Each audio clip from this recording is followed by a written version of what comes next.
Hi friends, so I see there's a lot of different governments now are talking about moving to state that there's a climate emergency. And yes, there definitely is a climate emergency. There should have been a move to make that statement at least at the end of the last century, or possibly the better thing would have been in the 1980s. And actually have done something then. We've left it way too late. Probably too late. But anyway, I'm not going to go into that. But something that I noticed the state government here in Tasmania is moving to declare a climate emergency here, which is very good, of course. And they're having some sort of a gathering, sort of rally, I think, tomorrow in the outside of Parliament House on the lawns there in Hobart. I think it's in the afternoon. You can find it on Facebook, but I think it's like 2 p.m., something like that. But just check it out. I'll leave information in the information section. The thing that sort of always bothers me, though, and I think it's great that people do talk about this, declare climate emergencies, like governments. But there's this elephant in the room which just keeps being ignored, and I find it so depressing.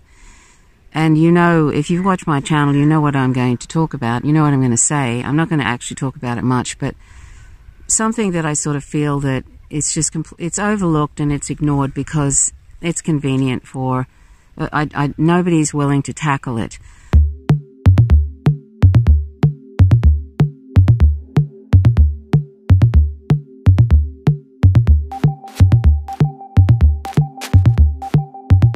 And that, of course, is animal agriculture. And you've seen me post things about animal agriculture and its devastating effect on the climate, and also on land degradation, land clearing, rainforests, the water shortages, pollution to lakes and rivers and the ocean, devastation of the ocean with it's going to be it's going to be empty by 2048, scientists say. And if you've watched Seaspiracy, it's absolutely atrocious what is happening in the oceans, and that's because we're not vegan and we're creating demand for animal products.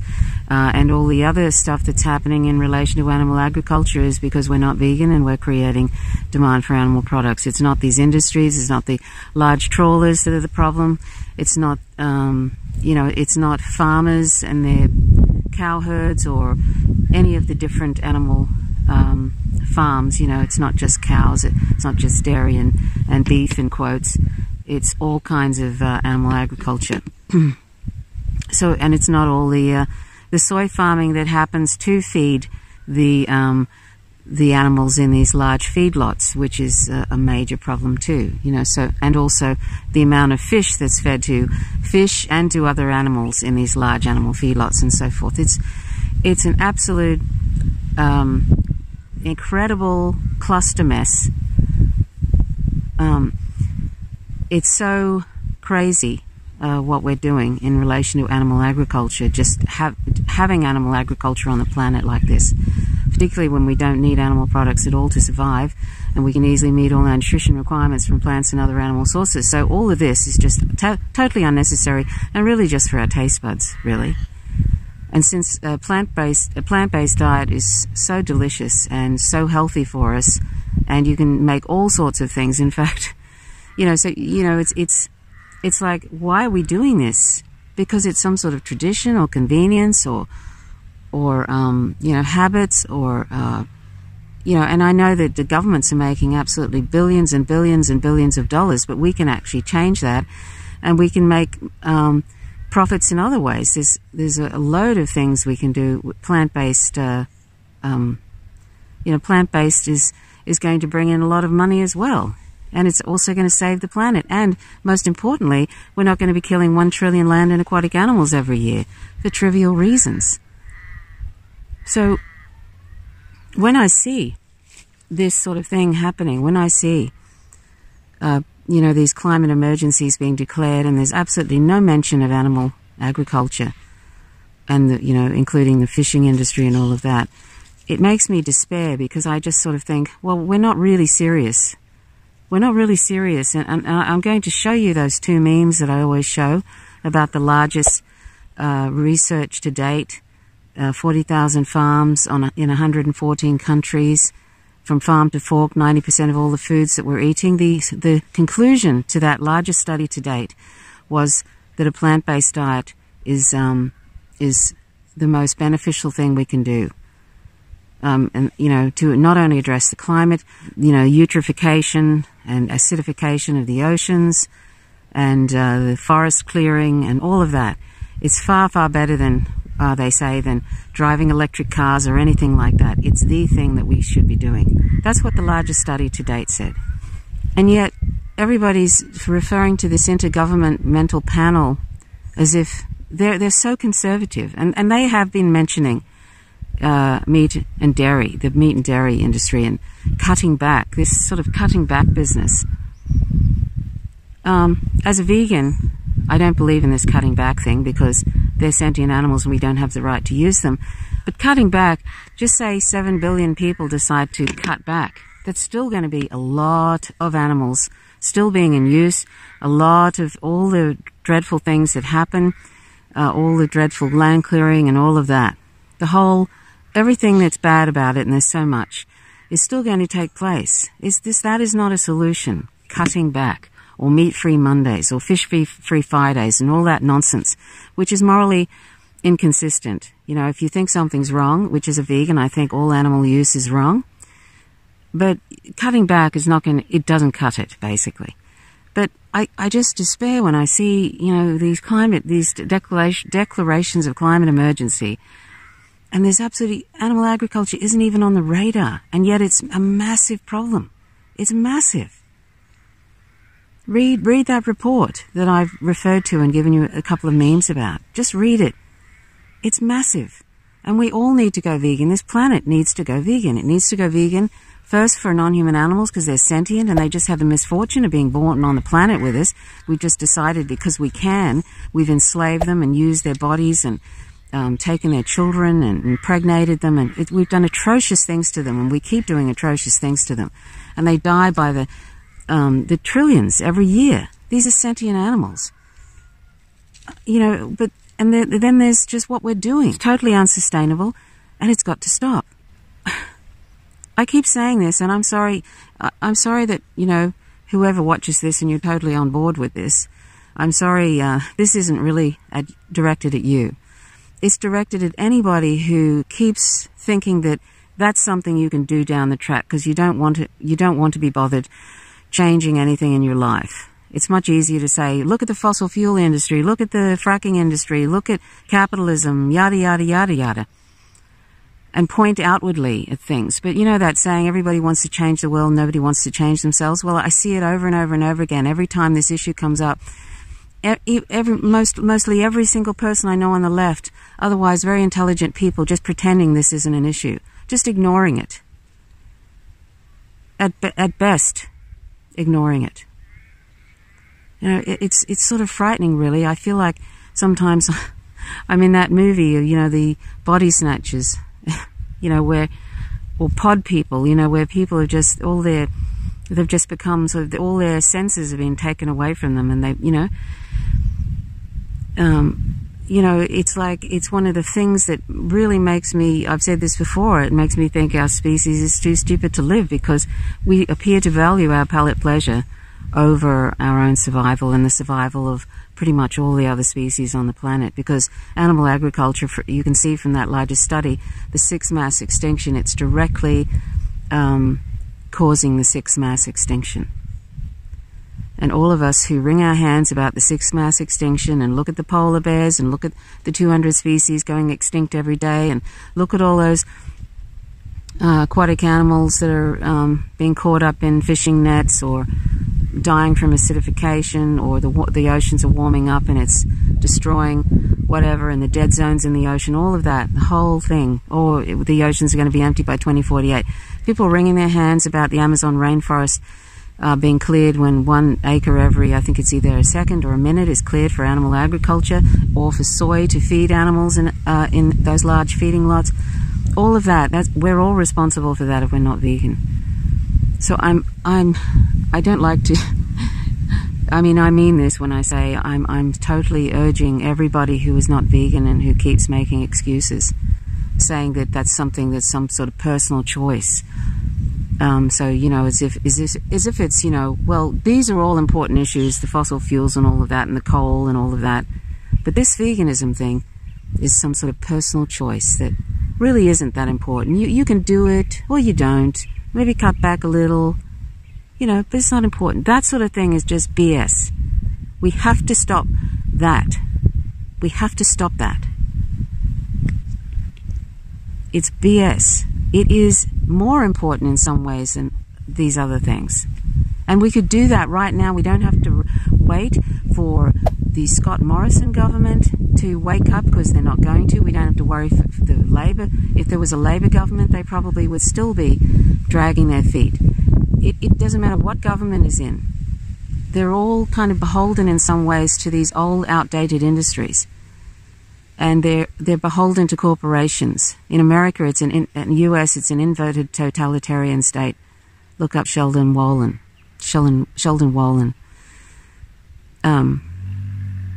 We don't have to wait for these corporations to do anything, or these governments to do anything, because breaking news, I don't think they're going to do anything, or if they do, it's going to be so little, and we don't have any more time. We didn't have any more time in 2000, really, to be honest.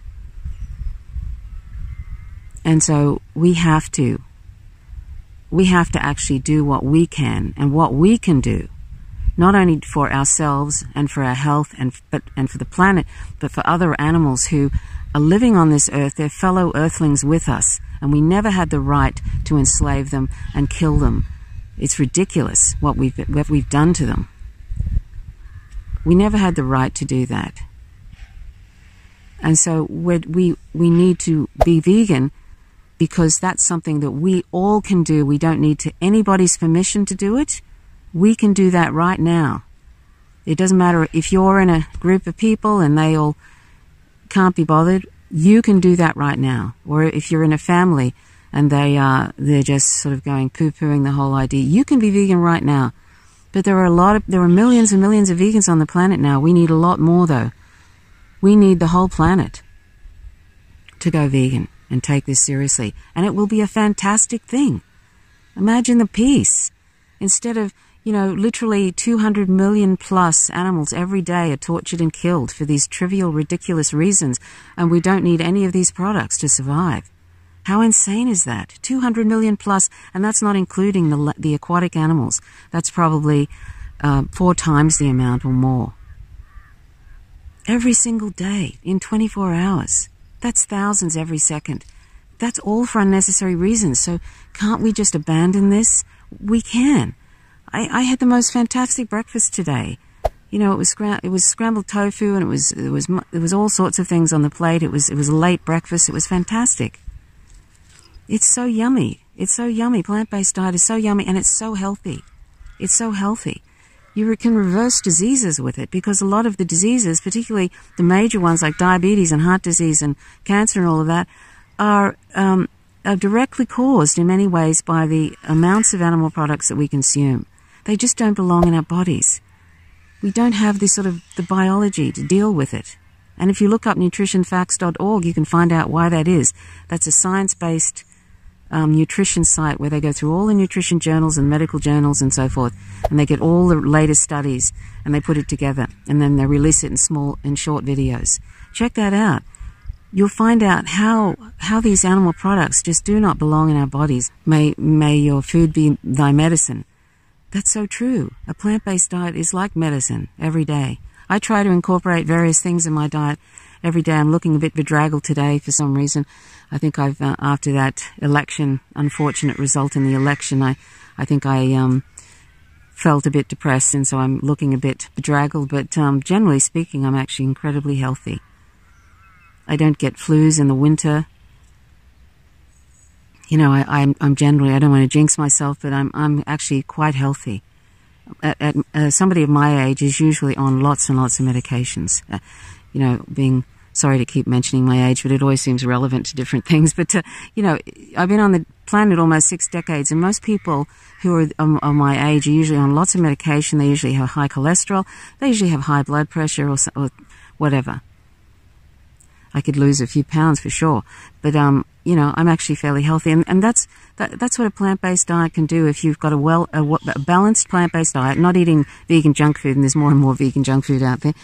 But, you know, if you have a balanced plant-based diet, and I saw something, and if you're into, you know, if you're wanting to transition and stuff, you know, there's faux animal products, you know, they're faux plant-based products that emulate animal products. If you want to do that for a while, it's not good for you, and I don't know really, you know, it's something that I don't really find very appealing, but, you know, there's plenty of that out there now.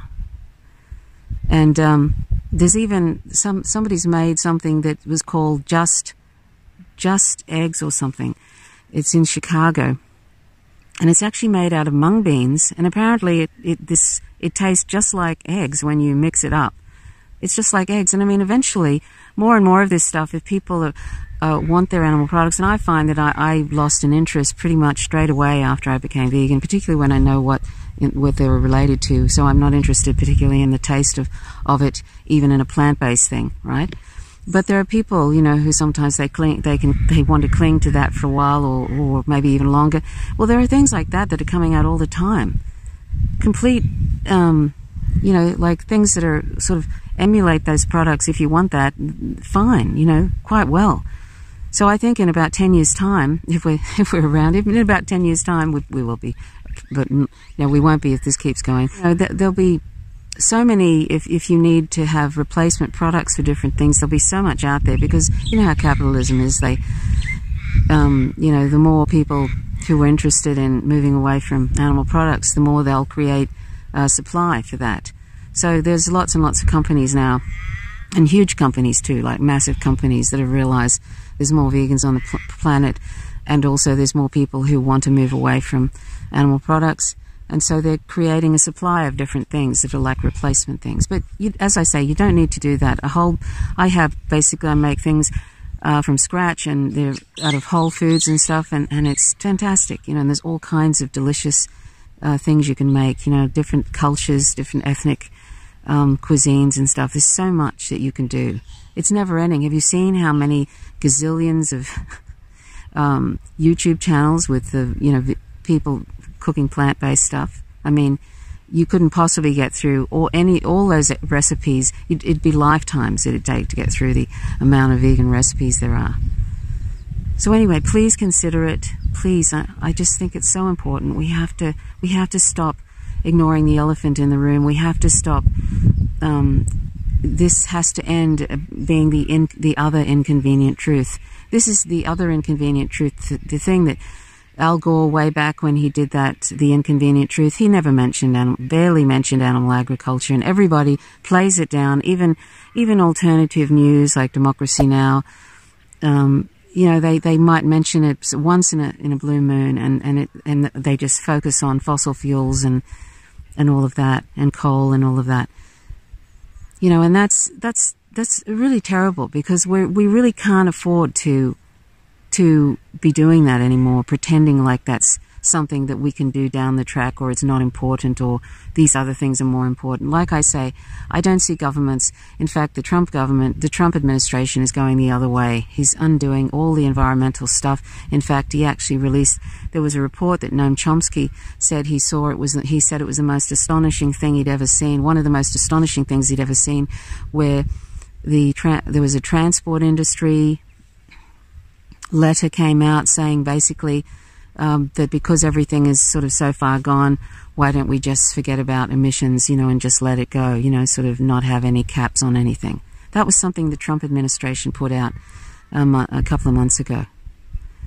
That's the direction the Trump administration, and let's not pretend that the Trump administration is the only problem. There have been other administrations that have been dragging their feet. He's just the crass version of it. He doesn't care at all, and others don't care, because what have they done? Hardly anything. And everybody's been going along to these different climate summits and sort of having these low bar sort of targets it's not good enough. So I don't think anything's really going to happen with these governments. I really don't. And the corporations are just going to eat the planet up. Capitalism, that's what it does.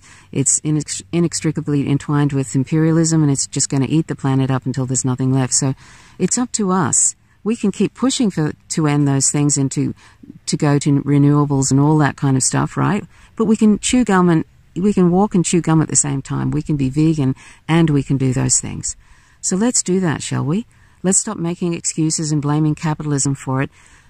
Capitalism, we're all consumers, so whatever we buy and whatever we do, we're contributing to various things. If we're driving oil cars and all of, petrol cars and all of that, we're contributing to it. There's really hardly any alternatives, unfortunately, because they've been dragging their feet. We're creating demands and they're supplying. So if we don't create demand for animal agriculture by going vegan, and if we make an ethical decision, which is more important as to why we should be vegan, because animals are sentient and they're not our resources and they're not our property and they're not things. If we do that, we can not only save the planet in a significant way, or rather, at least we can mitigate the dreadfulness that's going on, but we can also save our own health, and most importantly, we can end the absolute carnage that happens every single day, the torture and the carnage, the 200 million plus, and that's not including aquatic animals. We can end that all right now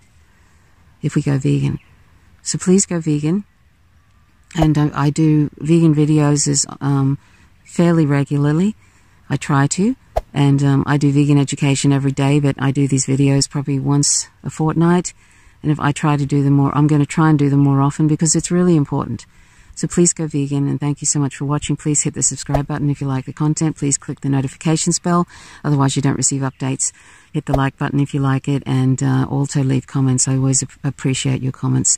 So thanks so much for watching. My name is Trish Roberts. You're watching Faint Signals from Vegan, and please check out my How to Go Vegan resource, howtogovegan.org. It's a comprehensive vegan resource in podcast form. So thanks again. Bye for now.